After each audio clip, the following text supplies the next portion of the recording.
అందరికీ నమస్కారం అండి. జయగురుదత్త ఎస్విఎస్ ఛానల్కి స్వాగతం సుస్వాగతం.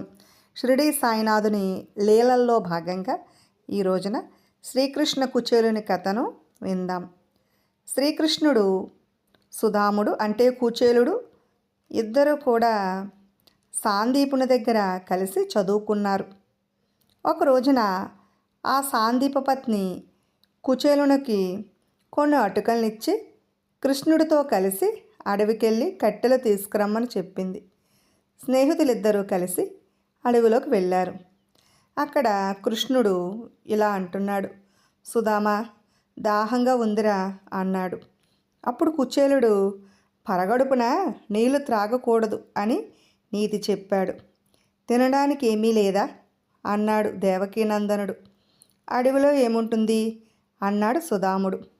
మరికొంత దూరం గడిచిన తర్వాత శ్రీకృష్ణుడు తాను అలసిపోయినట్లుగా మిత్రుడైన కుచేలుడితో తొడ మీద తల ఉంచుకొని పడుకుని ఉండిపోయాడు. ఆ నిద్రలో గుర్రు కూడా పెట్టడం మొదలుపెట్టాడు.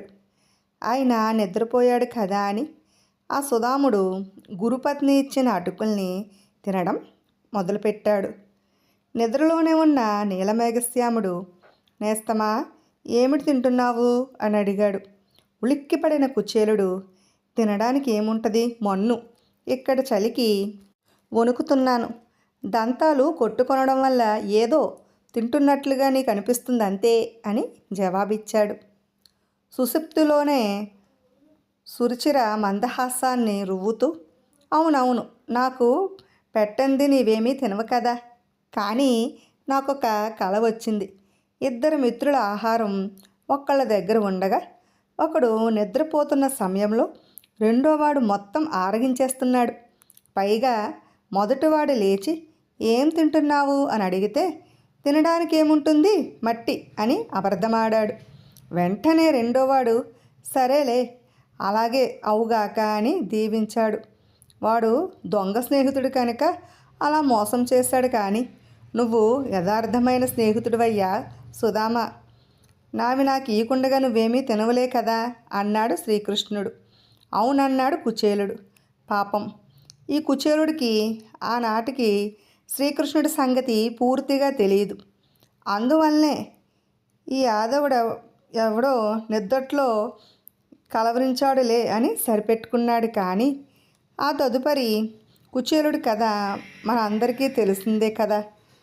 ఆనాడు అలా తోటివాడికి పెట్టకుండగా తాను మాత్రమే తినిన పాపం వల్లే సుధాముడు పరమ దరిద్రుడై కుచేలుడనే పేరుతో చరిత్రలో మిగిలిపోయాడు. ఆనాటి శ్రీకృష్ణుడు నిద్రా ప్రలాపమిషతో నావి నాకు ఈకుండగా నువ్వేమీ తినవలే కదా అన్న మాటలే శాపతుల్యములై శ్రీకృష్ణుని వాటా తాలూకు చారుడటుకులు తీసుకువెళ్ళి ఆయన సమర్పించిన తర్వాతనే అతని సంసారానికి అంటే కుచేలుడి సంసారానికి మెతుకులు లభించిన గాథ మనందరికీ తెలిసిందే కదా. కాబట్టి తోటివారికి పెట్టనిదే భగవంతుడికి నివేదించిందే ఏదీ తినకూడదని తెలుసుకుని ఆచరించదము కాక. పాము బారి నుండి కప్పను బాబా ఏ విధంగా కాపాడారో విందాం. ఒకానొక ఉదయం శ్రీ బాబా ఒక గృహస్థుడితో కలిసి ఏటిగట్టు వ్యాహ్యాలికి బయలుదేరారు. ఆ ఏటిగట్టు దగ్గర నుండి వినిపించే కొన్ని విచిత్ర శబ్దాలకు గృహస్థుడు ఆశ్చర్యపోయి, బాబా ఆ ధ్వనులేమిటి అని అడిగాడు. దానిపై సాయి మరేమీ లేదు, ఒక పాము ఒక కప్పను వేయబోతూ ఉంది, త్వరగా పద, ఆ కప్పను కాపాడడానికే ప్రస్తుతం నేను ఇలా వచ్చాను అంటూ చురుకుగా అడుగులు వేయసాగారు. శ్రీ బాబా కప్పను ఎలా కాపాడుతారో అర్థం కాక ఆ గృహస్థుడు కూడా శ్రీ సాయిని అనుసరించాడు. అప్పటికే పాము నూటబడిన కప్ప ప్రాణవాసన పరిస్థితిలో ఉంది. ఆ దృశ్యం చాలా భయంకరంగా ఉంది. గృహస్థుడు వణుకుపోతున్నాడు. శ్రీ సాయిబాబా మాత్రం చొరవగా ఆ పాము సమీపానికి వెళ్ళి, ఏమయ్యా వీరభద్రప్ప, పాము పుట్టిన నీకు బుద్ధి రాలేదా? ఆ బసప్ప కప్పలాగా పుట్టి పశ్చాత్తాపడుతున్నాడు కదా. ఈ జనములో కూడా అతని మీద పగపెట్టి చంపడం భావ్యమైన పని కాదు. కక్షలను మరిచిపోయి ఆ కప్పను వదిలిపెట్టి వెళ్ళిపో అని ఒక్క గదుము గదిమారు. ఆ గద్దింపుకు పాము కప్పను వదిలేసి వెళ్ళిపోయింది. కప్ప శ్రీ బాబా పట్ల కృతజ్ఞతగా చూసి ఏటిలోకి దూకేసింది. శ్రీ సాయిబాబా పలుకులు వినగానే ఆ పాము కప్పను విడిచి వెళ్ళిపోవడం గృహస్థునకు ఎనలేని విస్మయాన్ని కలిగించింది. ఉండబెట్టలేని అతగాడు, అయ్యా బాబాగారు, ఆ పాముని వీరభద్రప్ప అన్నారేమిటి? అలాగే కప్పని బసప్ప అన్నారు కదా, అసలేమిటి కప్ప పాములు కదా అని అడిగేశాడు. శ్రీ బాబా చిరునవ్వు నవ్వుతూ ఆ కప్ప పాముల గత జన్మల గాథల్ని వినిపించసాగారు. పూర్వం ఒకప్పుడు మా ఊళ్ళో ఒక శివాలయం ఉండేది. అది శిథిలమైపోయింది. మరామత్తుల నిమిత్తంగా గ్రామీణులంతా కలిసి కొంత సొమ్మును ప్రోగు చేశారు. ఒక ధనవంతుణ్ణి కోశాధికారిగా ఎన్నుకుని డబ్బులన్నీ వాడు దోసెట్లో పోసి గుడిని బాగు చేయించమన్నారు ప్రజలు. ఆ శ్రీమంతుడు అసలే పిసునుగొట్టు, వంచకుడు కావడం వల్ల తూతూ మంత్రంగా ఏవో ఒకటి రెండు చిన్న చిన్న మరమ్మతులను చేయించి తక్కిన సొమ్మంతా తానే తీసేసుకున్నాడు. ఇదేమయ్యా అంటే మీరిచ్చిన పైకం మొత్తం అయిపోయిందని అబద్ధం చెప్పాడు. అనంతరం ఈశ్వరుడా శ్రీమంతుడి భార్య కలలో కనిపించి, నా దేవాలయానికి సరైన మరామతులు చేయించు, శిఖరాన్ని కట్టించు, నువ్వు ఖర్చు పెట్టిన దానికి 100 రెట్లు సంపద కలిగించుతాను అని చెప్పాడు. ఈ స్వప్న విషయాన్ని ఆమె భర్తకు చెప్పింది. వాడు అసలే నికృష్టుడు కదా. భార్య నగలు తక్కువ ధర కట్టి తానే కొనుక్కుని ఆ సొమ్ముకు బదులుగా డబ్బి అనే పేదరాలిచే 200లకు కుదువ పెట్టబడిన ఒకానొక పోరంబోకు పొలాన్ని దైవదేయంగా ఏర్పాటు చేశాడు. ఆ పొలం తాకట్టు పెట్టిన దుబ్బికి వయోభారంతో త్వరలోనే మృతి చెందింది. ఆ చెవిటి పొలాన్ని పూజారి ఆధీనంలో ఉంచి ధర్మకర్తను ఏర్పాటు చేశారు. ఇది జరిగిన స్వల్పకాలంలోనే ఒకానొక పిడుగుపాటు వలన ఆ ధనవంతుడి ఇల్లు కూలి భార్యాభర్తలు ఇద్దరూ కూడా ఏకకాలంలోనే మరణించారు. మరుసటి జన్మలో ఆ లోభి మధుర అనే పట్టణంలోని ఒకానొక బ్రాహ్మణ కుటుంబంలో వీరభద్రప్ప అనే వాడిగా పుట్టాడు. అతని భార్య ఇక్కడి శివాలయం పూజారి కూతురు గౌరీగా జన్మించింది. డుబ్బి గుడి గొడవ ఇంటిలో బసప్ప అనే పేరున మగ శిశువుగా జన్మించడం జరిగింది. పూర్వజన్మ రుణానుబంధాల వల్ల ఈ జన్మలో కూడా గౌరికి వీరభద్రప్పకు పెళ్ళయింది. అంతలోనే ఆకస్మికంగా ధరలు పెరిగిన కారణంగా అలనాడు దైవదేయంగా ఇవ్వబడిన చవిటి పొలం విపరీతమైన ధర కలిగింది. దాదాపు 1,00,000 రూపాయలు లభించాయి. ఆ డబ్బు విషయంలో గొడవలు చెలరేగాయి. పూజారికి గౌరీ ఏకైక సంతానం కావడం వల్ల ఆస్తి మొత్తం గౌరికే చెందుతుందని నేను చెప్పాను. తాను గౌరికి పెనిమిటి కనుక ఆ సొమ్ము మీద సర్వాధికారాలు తనవేనన్నాడు వీరభద్రప్ప. ధర్మకర్తల కుటుంబీకుడు అవటం వల్ల తనకు కూడా వాటా వస్తుందన్నాడు బసప్ప. ఈ గొడవ చినికి గాలివానయ్యింది. వీరభద్రప్ప ఆవేశపడి బసప్పను హత్య చేస్తానన్నాడు. పిరికివాడైన బసప్ప నన్ను శరణు కోరాడు. వీరభద్రప్ప చేతిలో మరణించకుండా కాపాడుతానని నేను వాగ్దానం చేశాను. ఆ జన్మలో అలాగే కాపాడాను కూడాను. అయినా పరస్పర ద్వేషాలను విస్మరించకుండా బసప్ప వీరభద్రప్పలు ఎవరికి వాళ్ళుగా కాలం చేశారు. అదిగో ఆ వీరభద్రప్పే ఇప్పుడెలా పాముగాను, ఆ బసప్ప ఈ కప్పగాను జన్మించారు. గత జన్మల వైషమ్యాల వల్ల ఈ జన్మలో కూడా వీరభద్రప్ప బసప్పను చంపాలని ప్రయత్నించాడు. కానీ ఆ జన్మలో నేను బసప్పకి శరణిచ్చిన కారణంగా ఈ జన్మలో కూడా సమయానికి ఇలా వచ్చి ఈ మారణకాండ జరగకుండా ఆపాను. శ్రీ సాయిబాబా చెప్పిన ఈ బసప్ప వీరభద్రప్పల కథ వింటూనే ఆ గృహస్థు తెల్లబోయాడు. నిజానికి ఈ కథ తెలుసుకుని తెల్లబోవడం వల్ల ఏమీ ప్రయోజనం లేదు. రవ్వంత ఇంగితంతో తెలివి తెచ్చుకోవాలి. శత్రుత్వాల నుంచి, బంధాల నుంచి, రుణాల నుంచి ఈ జన్మలోని విముక్తిని పొందాలి. అలా కాని పక్షంలో అవన్నీ మరుజన్మకి కారణాలు అవ్వడమే కాక ఆ జన్మలో కూడా మనలను తరుముతూ వస్తాయి. తస్మాత్ జాగ్రత్త. పంచభూతాధినేత శ్రీ బాబాయే అనేది విందాం. అనేక మంది శ్రీ బాబాను సాక్షాత్తు భగవంతుడే అని నమ్మేందుకు ప్రబలమైన ఆధారం పంచభూతాలను ఆయన శాసించగలగడమే. అందుకొక ఉదాహరణగా చాంద్ పాటిల్ పరిచయంలో శ్రీ సాయి నిప్పును నీరును రచించడం ఒకటి కాగా మరో 2 అద్భుతమైన ఘట్టాలు కూడా ఉన్నాయి. వాటిలో ప్రప్రథమంగా చెప్పుకోదగినది అగ్ని విజృంభణాన్ని అణిచివేయడం. ఈ ప్రపంచంలో దేన్నైనా అరకట్టవచ్చును, కానీ అగ్ని విజృంభణాన్ని ఆపడం మాత్రం అసాధ్యం. దాని జోలికి వెళ్తేనే అది కాల్చేస్తుంది కదా. కాబట్టి ఆర్పాలంటే మన్నో నీరో ఏదో ఉపకరణం కావాలి. కానీ పంచభూతాధిపతులు అయిన శ్రీ బాబాకు అటువంటి ఉపకరణాలతో నిమిత్తం లేదు. ఆయన వాక్యే శాసనం. ఒకానొక వేసవకాలపు మిట్ట మధ్యాహ్నపు వేళ మసీదులోని ధుని విపరీతంగా మండిపోసాగింది.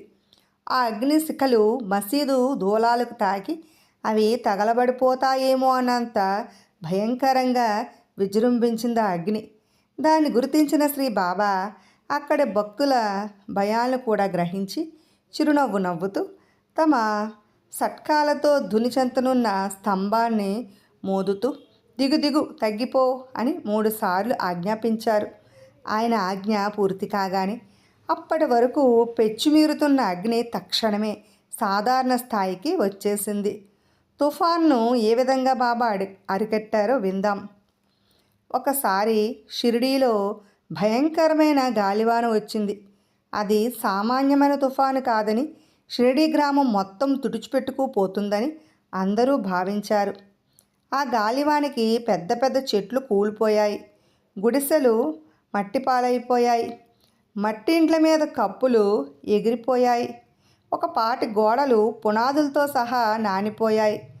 చిన్న చిన్న సందులన్నీ వరద వచ్చినట్లుగా వాన నీళ్లతో నిండిపోయాయి. పెద్దపాటి వీధులన్నీ బురదలైపోయాయి. గ్రామ ప్రజలంతా ధిక్కారి దీనులైపోయారు. ఇంత జరుగుతూ ఉన్న శ్రీ బాబా నివాసమైన శిథిల మసీదు మాత్రం చెక్కు చెదరలేదు. ఆ ద్వాపర యుగంలో ఇంద్రుడు కురిపించిన రాళ్లవానకి నంద ప్రజలంతా గోవర్ధనగిరిని ఆశ్రయించినట్లుగానే ఈనాడు షిరిడీ ప్రజలంతా ద్వారకామాయి అంటే మసీదును ఆశ్రయించారు. అప్పటిలో శ్రీకృష్ణుడు గోవర్ధనగిరిని కొనగోటితో ఎత్తిపట్టి వ్రజ సంతతిని కాపాడాడు. కానీ ఈ సందర్భంలో శ్రీ సాయి కృష్ణునికి అలాంటి అవసరమే లేకపోయింది. ప్రజాకోటి అర్తనావాలు తన చెవిన పడటమేమిటి, తన చరణాలపై పడుతున్న వారి కష్టాలను కొనుగోలని గుర్తించడమేమిటి. తక్షణమే శ్రీ బాబా తమ గద్దెను దిగి మసీదు అరుగు అంచులకు వచ్చి నిలబడి, ఆగాగు, నీ దూకుడు తగ్గించు, శాంతించు, సర్వేజనా సుఖనోభవంతు అని గర్జించారు. అంతే. ఆ యోగి కంఠీరవుడి సత్వగర్జనకు తల వంచి ఒడి తగ్గి జడి తగ్గి అనతి కాలంలోనే గాలివాన తేలిపోయింది. మేక స్నేహితుల కథను విందాం. ఒక్కొనొకసారి శ్రీ బాబా 32 రూపాయలకు 2 మేకలను బేరం చేశారు. ఆయనతోనున్న భక్తులందరూ వారించారు. 2 మేకలు కలిపి 8 రూపాయల కంటే ఎక్కువ ఖరీదు చేయవు, అనవసరంగా 24 రూపాయలు ఎక్కువ పెడుతున్నారు అని గోల చేశారు. దాంతో శ్రీ సాయి ఆ 2 మేకలకు ఒక 4 సేరులు శనగపప్పు కొనిపెట్టవలసిందిగా మంద యజమానికి చెప్పి తగినంత రొక్కమిచ్చి పంపేశారు. ఈ లీల అర్థం కాని శ్యామ తాత్యాలు అందులోని భావం చెప్పవలసిందిగా మరీ మరీ కోరడంతో శ్రీ బాబా ఏం చెప్పమంటారు, గత జన్మలో ఆ 2 మేకలు మనలాగా మనుషులు, అన్నదమ్ములు, పైగా నా స్నేహితులు కూడాను ఏవో కక్షలతో ఒకరినొకళ్ళు చంపుకొని ఈ జన్మలో ఇలా మేకలుగా పుట్టారు. ఆ మందలో వాళ్ళని గుర్తుపట్టి పూర్వజన్మ స్నేహితులు కదా అని చేరదీయబోతే మీరంతా వద్దు వద్దన్నారుగా, అందుకే బేరం వదిలేశాను అని చెప్పారు. శ్రీ సాయి చేసే బేరసారములను విందాం. ఒకసారి శ్రీ బాబా 6 జామ పళ్ళను 10 అనాలకి బేరమాడి కొన్నారు. ఇంతలోనే మరొక పండ్ల విక్రేత రావడంతో ఆమె వద్ద 10 జామ పండ్లను 6 అనాలకు బేరమాడారు. కానీ డబ్బులు ఇచ్చేటప్పుడు మాత్రం ఆ ఇద్దరు విక్రేతలకి కూడా సమానంగా చెరకు రూపాయిని ఇచ్చి పంపారు. ఇది అర్థం కాని భక్తులు రూపాయి ఇవ్వదలిచినప్పుడు బేరమాటం ఎందుకు అని ప్రశ్నించగా శ్రీ సాయి నవ్వుతూ ముందు 6 పండ్లు 10 అనాలకి బేరమాడితే ఆమెకు ఎక్కువ ధరని ఇచ్చేస్తున్నానని మీలో కొందరు బాధపడ్డారు. రెండో ఆమె వద్ద 10 పండ్లు 6 అనాలకి బేరమాడితే మరీ అంత తక్కువ అని ఇంకొందరు బాధపడ్డారు. అందుకని ఎవరిని బాధ పెట్టడం ఇష్టం లేక ఎక్కువ తక్కువ లేకుండా ఇద్దరికి చెరొక రూపాయి ఇచ్చేస్తాను. ఇద్దరికి సమానంగా ఇచ్చినా కూడా ఇంకా బాధపడుతున్నారా అని ఎదురు ప్రశ్నలు వేశారు.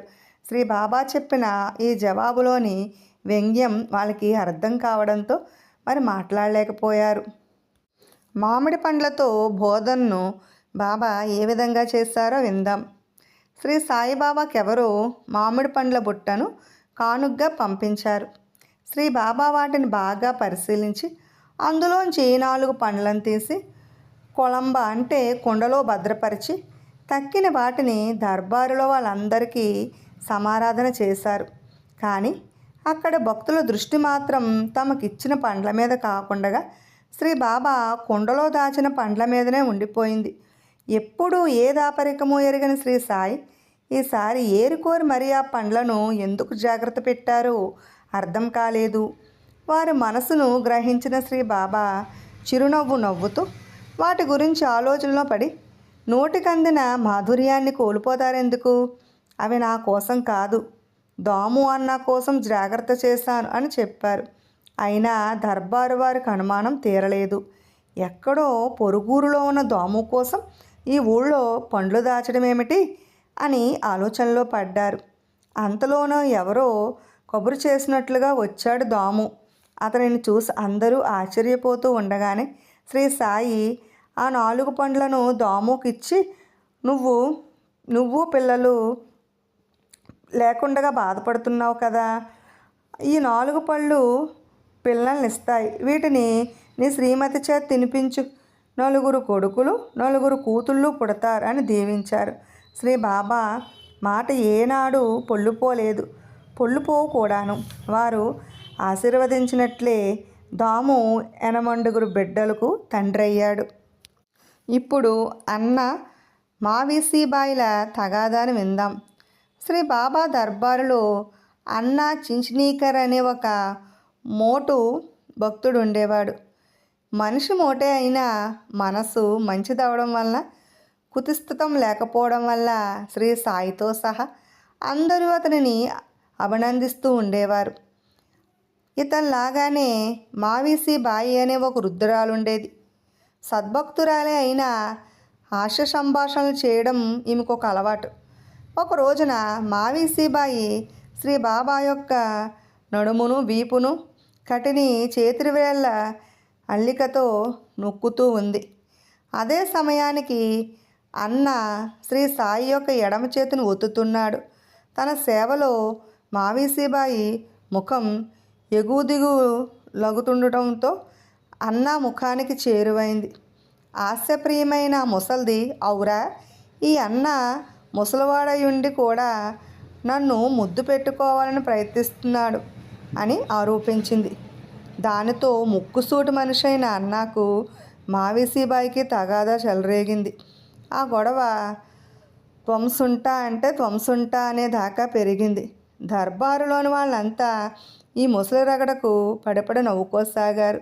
జగడం చల్లారేలేక ఉండటంతో శ్రీ బాబా కలగచేసుకుని ఇంకేమీ తగాదా నాపండి, బిడ్డ తల్లి నుంచి ముద్దును ఆశించడంలో దోషం ఏమీ లేదు అని సర్ది చెప్పడంతో వారి గొడవ నుంచి దర్బారు తెరిపిన పడింది.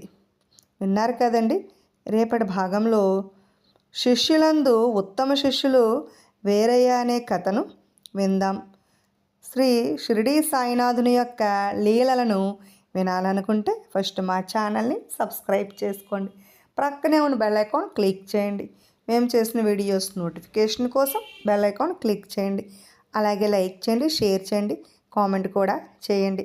మరిన్ని ఆసక్తికరమైన విషయాల కోసం అలాగే మరిన్ని కథల కోసం మా ఛానల్ని సబ్స్క్రైబ్ చేసుకోవడం మర్చిపోకండి. Thanks for watching.